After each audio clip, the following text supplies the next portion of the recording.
വിദ്യുതം ശീലഗുണങ്ങൾ തേടും ബലഭദ്ര സഹോദരനോട് മൊത്തു നീ പോരേ.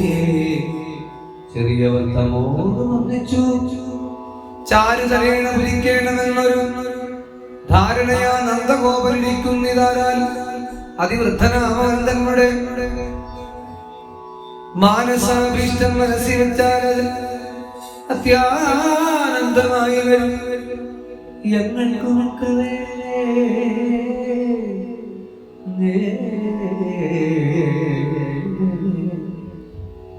ബാലകന്മാരെ സങ്കല്പമൊക്കെ ആലയം കൊണ്ട് വലിച്ചു വന്നാൽ കാലേ കളികൾക്ക് ചേറും പൊടികളും മേലുള്ളതെല്ലാം ഒഴിച്ച് കുടിച്ച് ഒരുപോലെ കുറികൾ വിട്ടു കറുകയും മൂലമറിഞ്ഞ് ധരിച്ച് തെളിഞ്ഞുടൻ ഗോദാനം ചെയ്തു വേണം ഭരിപ്പതിന്. അതരാലിന്ന് ജന്മർഷമെന്നാകയാൽ ചോറും കറികളും മാറിയിരിക്കുന്നു. ഏറെ വൈകാതെ പോന്നിരുന്നിരുന്ന് അവൾ ചാരുസ്വരേണ വിളിച്ചു ചൊല്ലുന്നതങ്ങ് ആരോമലുണ്ണികൾ കേട്ടതില്ലെന്നതു നേരം പരിരോട് നേരെ അടുത്തുണർത്തു നാരായണനെ രാമനെ പാടികൾ കൊണ്ടൊരുമിച്ചു പിടിച്ചുകൊണ്ടു ഏഴ വിരോധനം തൽക്കാലെ കുളിപ്പിച്ചു അലങ്കരിപ്പിച്ചു അനുകൂലേന ദുർവാദികളും ധരിപ്പിച്ചു. ബാലകന്മാർക്ക് ഗുണം പെരുമാറും ഓരോ പാലന ദേവതാദി ആരാധനകളും ഭൂദേവരാശി പ്രസാദായ കേവലം മോദേന ഗോധനാദ്യങ്ങൾ ദാനങ്ങളും ചെയ്തു. നന്ദേന സാഗം പുരിപ്പിച്ചുരൻ കൗതുകത്തോട് ഇരുന്നേടിനാൾ സാദരം.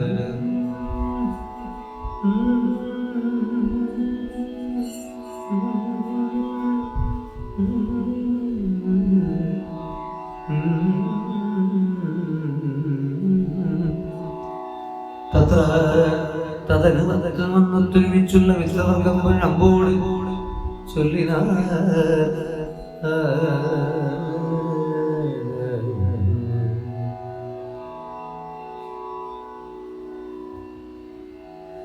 സത്വരം നമ്മുടെ ബാലകന്മാരിവരത്രയും ഭാഗ്യവാന്മാരെന്ന് നിർണയ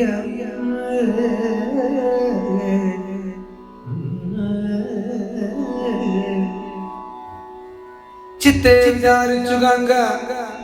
പല പല ശത്രുക്കൾ ചെയ്തോ ഒരു ഉപദ്രവമൊന്നുമേ സിദ്ധിച്ചതില്ല. ദൈവാനുഗ്രഹാൽ ഇനി സിദ്ധിക്കും ആപത്തിന് എഴുതത്രയും ബദ്ധവൈരം കലർന്നുള്ള ശത്രുക്കൾ വന്നെത്തുവാൻ ഇന്നും ഇവിടെ ഉണ്ടായി വരും. നന്നല്ല ഇവിടെ ഇരിക്കൽ ഇനി നമുക്ക് എന്നുള്ളതൊന്നുണ്ട്.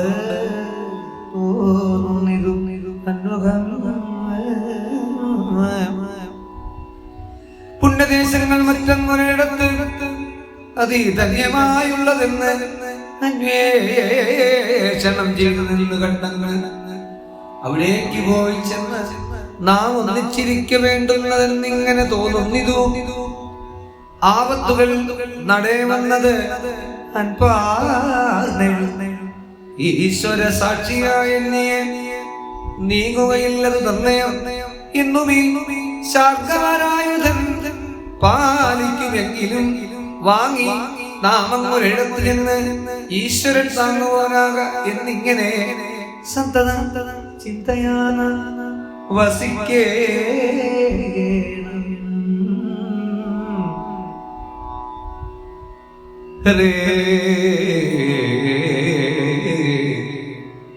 എന്നിങ്ങനെ ചിന്തിച്ചു ബന്ധുക്കൾ ചൊന്നളവ് അന്തികേ ചിന്തയും പൂണ്ടു നിന്ന് അത്യന്ത ഗുണാലയ ആനന്ദമന്ദിരൻ പണ്ടുള്ള നീതികൾ കാലദേശോചിതം കൊണ്ടുള്ള അവസ്ഥകൾ എന്നുള്ളതൊക്കെ കണ്ടറിഞ്ഞും കേട്ടുകൊണ്ടും വിചാരങ്ങൾ കൊണ്ടറിഞ്ഞും ഒരു കുണ്ഠതയെ കൊണ്ടൽ വർണ്ണങ്ങൾ വളർന്നലും ഭക്തിയെ കൊണ്ടു തെളിഞ്ഞലും ആത്മബോധത്തോടെ